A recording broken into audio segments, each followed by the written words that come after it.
We are glad to see you again on our channel, and today we're looking at a movie where a huge mountain troll is waking up in a tunnel in Norway.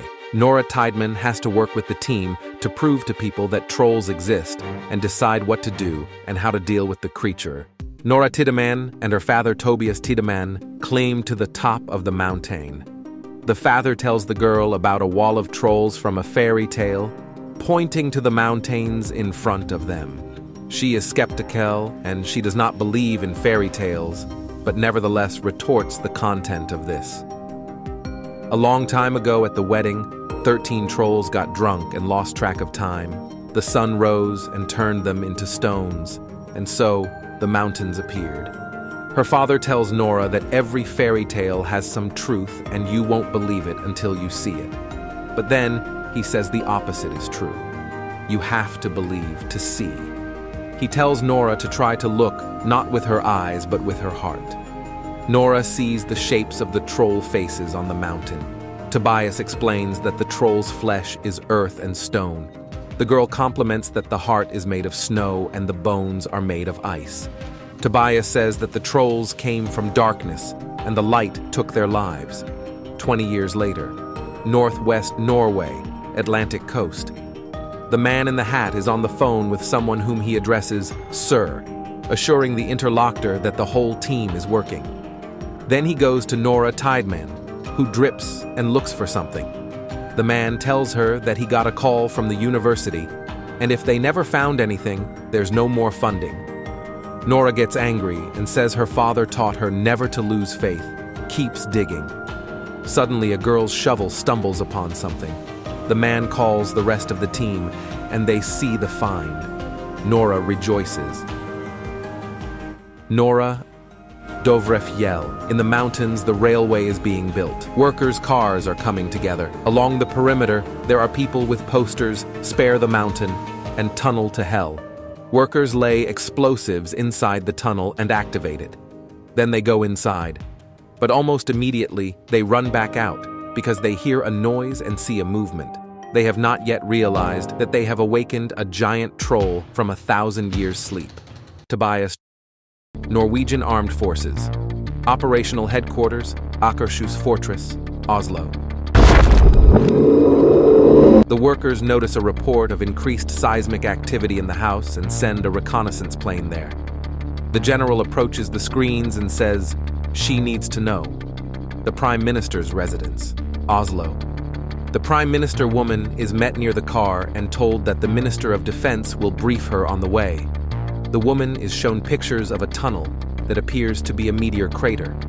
She's starting to think what this is, and she's talking about bringing in specialists whose expertise it is, like geologists, etc. At this time, the team of archaeologists with Nora Tideman celebrate the find. Nora gives a speech in which she says that nobody believes in them. They are called lunatics. Her speech is interrupted by a helicopter flying by. The military tells Nora that she must go with them immediately to Oslo, a matter of national security. The girl is greeted by Andreas Isaksson, advisor of the Prime Minister.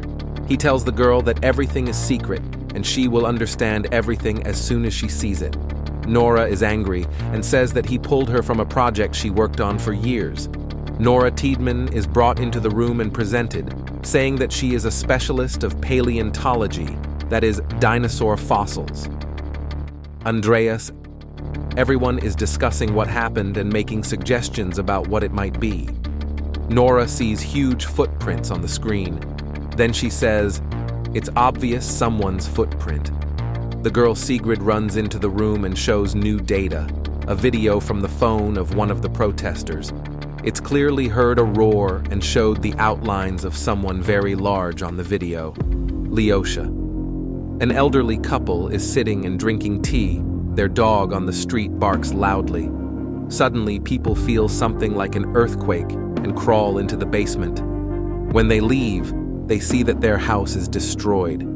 Nora at this time says that the largest animal is still smaller than what they saw on the video.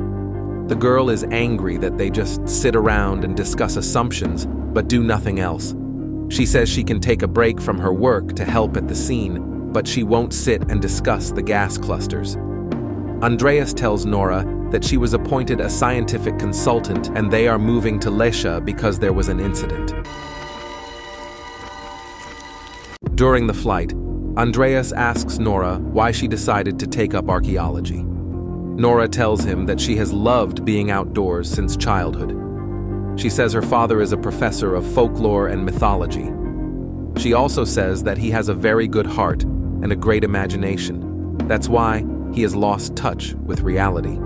Nora comes to the place in Lesha, military captain. Christopher Holm introduces her in the course of business, saying that the tracks stop at some place, and more of them have not yet been seen. The man asks Nora what theory is, but the girl answers that nothing is clear yet. Nora asks the elderly couple what they saw, and the man says it was like a shadow from the mountain, and the mountain moved. Nora is about to leave, as an elderly woman remembers hearing a howl like a sad melody. Nora looks at the tracks around the house. Plunging into one footprint, the girl pronounces earth and stones, and grins, remembering the fairy tale about trolls. Captain Christopher, Nora, Andreas, and Captain Christopher take a helicopter to the location where the tracks have disappeared. The girl writes in her notebook the word disguise and says that they need to stop somewhere. Steinbudalen. Nora and Andreas come to her father, Tobias Tiedemann. He immediately leaves the house with a shotgun and shouts that he will not go anywhere. He then recognizes his daughter and takes off his weapon. Captain Christopher approaches them abruptly, and his father points his weapon at him again. They meet, and the man calms down. The company enters the house.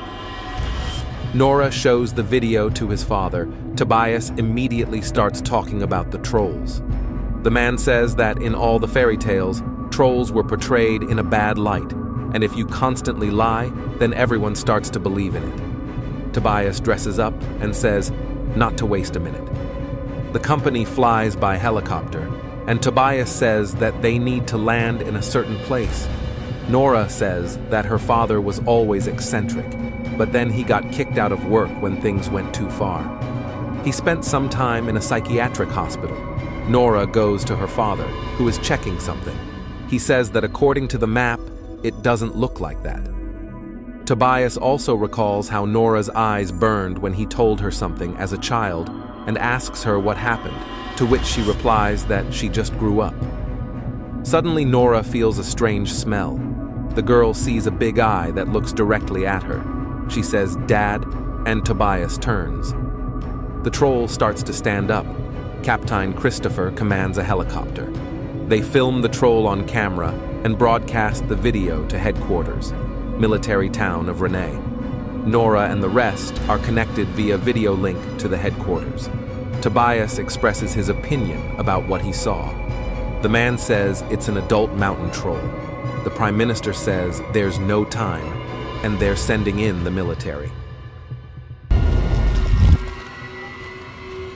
Nora argues with her father, saying that the troll is a creature from a fairy tale, and also says he will return to his job. Tobias says that the military shoves a troll with a weapon, but the nature will definitely kick back. He tells the girl not to give up, and the adventure has just begun. Nora smiles and stays. Nora and the company ask Captain Christopher to take them to the operation. He does not agree at once, but says they must be quiet and obey him. The military and Nora with the company arrive. The entire operation is filmed and broadcast live at headquarters. Nora talks to her father and says she remembers everything he told her as a child. Her father tells her that when her mother lost her life, Nora lost him. Nora replies that he is here now. She sees her father crying, but the man says it's a forest allergy. They laugh. At this time, the military notices a troll coming out of the forest. Tobias says the troll knows they're here. The military open fire. Tobias pronounces idiots. The military shoot and hit the troll over and over, but the creature has not a scratch. The people have only angered it. The military retreats, or rather flee from the troll. Nora and the company find themselves right next to the troll. Tobias approaches the creature and starts talking to it. The troll pauses, and the military open fire again. Then the troll swings its hand and strikes Tobias, throwing him aside. Nora runs to her father. He manages to tell the girl that the answers are in the king's palace and must be believed, and then loses his life. The next morning, Nora asks Captain Christopher what will happen next. The military says that the troll was tracked by a drone and an airstrike is being prepared. Nora tries to reason out loud by analyzing fairy tales. Andreas shows a picture where a troll is drawn under the sun, which means the creature is not afraid of light. Captain Christopher perceives everything skeptically. Nora recalls the Christianization of Norway. The girl contacts the headquarters and tells her version. She says that according to fairy tales, trolls are thrown stones near the church because creatures do not tolerate the bell ringing. Captain Christopher says that the creature they encountered does not take modern weapons, and he believes that Nora is right. They need to think outside the box. The troll comes to the amusement park and smashes everything in its path. Nora and the others, together with the military and helicopters, fly up to the troll and make a bell. They can see that the troll doesn't like the sound, but then the creature still gets up and starts to defend itself. The troll is already on the news, and it is said about the creature moving towards Oslo, the capital of Norway. The Prime Minister dismisses Nora. The woman says the creature is a threat, and there's no time to think. She needs to be eliminated. Captain Christopher tells Nora that he believes her and asks to know if he needs his help. At this time, the Prime Minister and other leaders decide to evacuate Oslo. The Prime Minister makes a statement to the camera that everything is real. Andreas is driving Nora at this time. The guy is worried that he said, "I am resigning." Nora reviews her father's notes, and she and Andreas realize that the answer will be in the royal palace. Andreas and Nora arrive at the palace. They are immediately greeted by Hofchef Rikard Sinding, who says he was waiting for someone to come and not even surprised to see Nora. Rikard says he knew the girl's father, that he was a good man. Rikard takes Andreas and Nora somewhere in the dungeon. He says that it was in this dungeon of the palace, which was built on the site of the former palace of the Troll King, that the crypt with the remains of trolls was found. The man shows this crypt to Andreas and Nora. Nora understands that the troll goes back to his castle, goes home. She also realizes that trolls are afraid of direct sunlight. Nora comes up with a plan and asks for help from Captain Christopher and Sigrid. She takes the skull of one of the trolls as bait. The troll is already walking along Oslo, destroying everything in its path. Andreas and Nora use a bait in the car to lure the troll into the town's surroundings. Along the way, they lose the skull. The troll lifts it up, examines it. Then the creature sees its reflection and seems sad. Then the troll begins to get angry and again goes after the car, Andreas and Nora.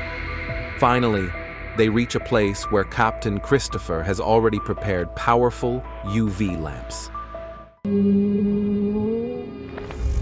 Sigrid at headquarters at this time manages to block the rockets launched in the troll. The troll is guided by lamps with light, and it stops. Nora, seeing as the creature is tormented, says it is wrong. The girl turns off the lamps and screams to the troll to go to the mountains. The troll listens to her closely, but then the sun rises and its rays fall on the creature. The troll dies and becomes a pile of rocks. The Prime Minister does not even find the words to thank Nora. And Andreas says that he is leaving this job and will become a writer. He asks Nora if there are any other trolls out there. A pile of rocks in the tunnel from which the troll got out begins to move. There is a deafening roar around. This is a Norwegian film Troll in the genres of action and fantasy, directed by Roar Uthaug.